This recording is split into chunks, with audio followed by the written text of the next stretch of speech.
Halo teman-teman, kembali bertemu dengan saya di channel Mau Tahu? Mau dong? Video kali ini kita akan membahas tentang salah satu restoran siap saji terbesar di dunia. Restoran siap saji yang berlogo huruf M melengkung dan bermaskot badut itu. Di kesempatan kali ini, saya akan menceritakan awal kisah pendiri McDonald sampai menjadi restoran siap saji terbesar di dunia. Sebelum melanjutkan, yuk teman-teman dukung channel ini dengan klik tombol subscribe dan aktifkan lonceng notifikasinya ya untuk mendapatkan update video terbaru dari kami. Dan semoga teman-teman mendapatkan inspirasi dan menambah wawasan. Raymond Albert Kroc adalah pengusaha yang lahir tanggal 5 Oktober tahun 1902 di Oak Park, Illinois. Kedua orang tuanya berasal dari Ceko.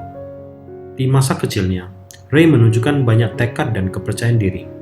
Dia juga seorang anak yang cerdas dan pekerja keras. Ia termasuk salah satu anak yang pandai dalam berdebat saat belajar di Lincoln School di Oak Park.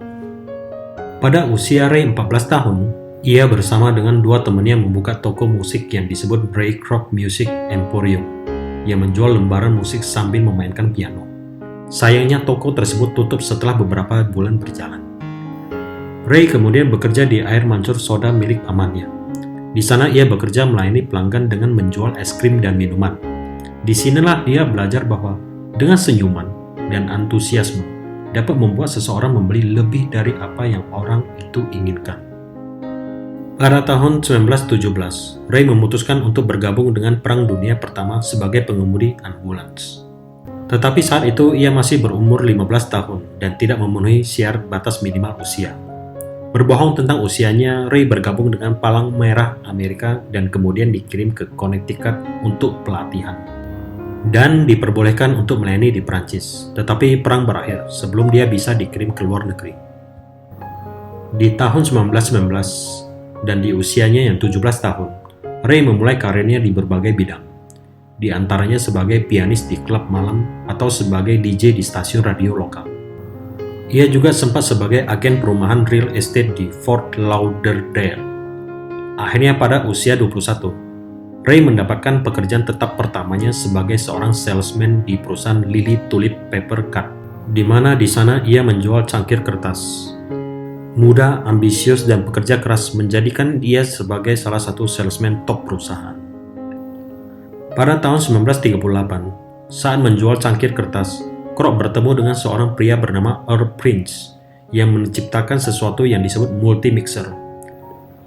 Multi-mixer ini sebenarnya adalah mixer milkshake dengan 5 spindle. Biasanya shaker memiliki satu spindle yang menghasilkan satu milkshake. Dengan multi-mixer bisa menghasilkan 5 milkshake. Menyadari produk ini memiliki potensi, Ray melepaskan pekerjaannya di perusahaan Lily Tulip Paper Cup. Dan pada usia 37 tahun, ia membentuk Prince Castle Sales. Awalnya responnya bagus dan berhasil menjual 8.000 mixer. Perlahan prioritas orang mulai berubah, yang mengakibatkan penjualannya menurun. Pada tahun 1954, saat Ray pergi ke San Bernardino, California, untuk menjual beberapa unit multi-mixer pada Dick dan McDonald bersaudara. Ia terkesan dengan efisiensi restoran yang beroperasi dengan sederhana. Pelanggan dilayani dengan cepat dan menu-menu sederhana, hamburger, kentang goreng, dan milkshake. Kagum dengan itu semua, ia mondar-mandir di sekitar tempat parkir, berbicara dengan para pelanggan dan mendapati bahwa mereka datang ke sini karena hamburger dan kentang gorengnya yang murah dan enak dan penyajiannya yang cepat. Dan pada saat itu juga Ray mengajak kerjasama dengan McDonald bersaudara. Awalnya McDonald bersaudara tidak menunjukkan minat, tapi akhirnya Ray berhasil meyakinkan mereka untuk memberinya hak eksklusif untuk menjual metode McDonald dengan segala macam peraturan yang tertulis di atas kertas dan ditandatangani kedua belah pihak. Pada tanggal 15 April 1955, Ray membuka restoran pertamanya di Des Plaines, Illinois, tepat 4 tahun berikutnya. Pada tahun 1959, jumlah cabang restoran McDonald telah mencapai 100 buah. Namun Kroc masih belum dapat menuai untung besar dari usaha ini. Suatu hari, Harry J. Sonborn, mantan wakil presiden keuangan di Tasty Freeze, mendekati Ray dan menawarkan suatu konsep di mana Kroc memiliki tanah tempat gerai McDonald yang akan dibangun dan kemudian menyewakan tanah tersebut kepada pewara laba. Model bisnis ini menyebabkan ledakan pertumbuhan McDonald. Kesepakatan real estate ditandatangani melalui perusahaan yang dibentuk secara khusus, bernama McDonald Franchise Realty Corp. Sempat terjadinya perselisihan antara McDonald bersaudara dengan Ray, dikarenakan Ray dianggap telah melanggar perjanjian yang telah dibuat dengan mereka.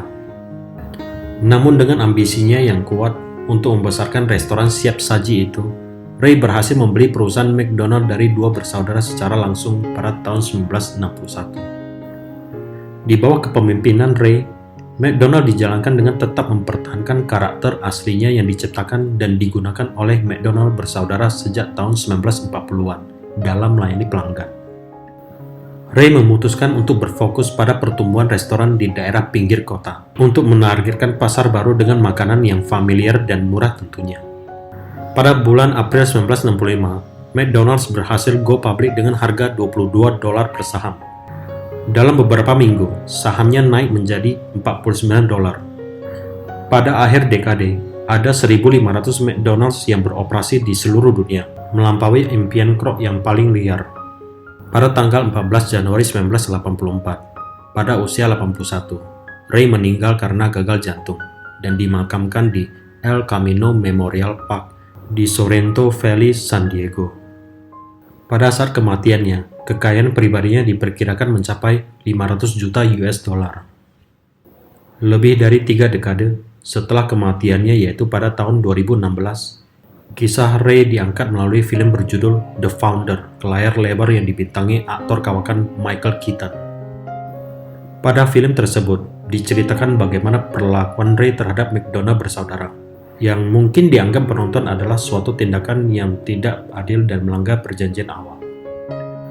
Untuk menjadi pengusaha, Anda harus berani ambil resiko, memiliki visi besar, tahu bagaimana menciptakan peluang, dan selalu mengutamakan pelanggan.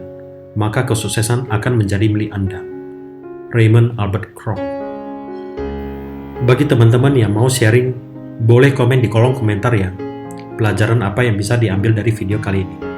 Dan jangan lupa untuk support channel ini dengan like, share, dan klik tombol subscribe. Saya undur diri dan terima kasih.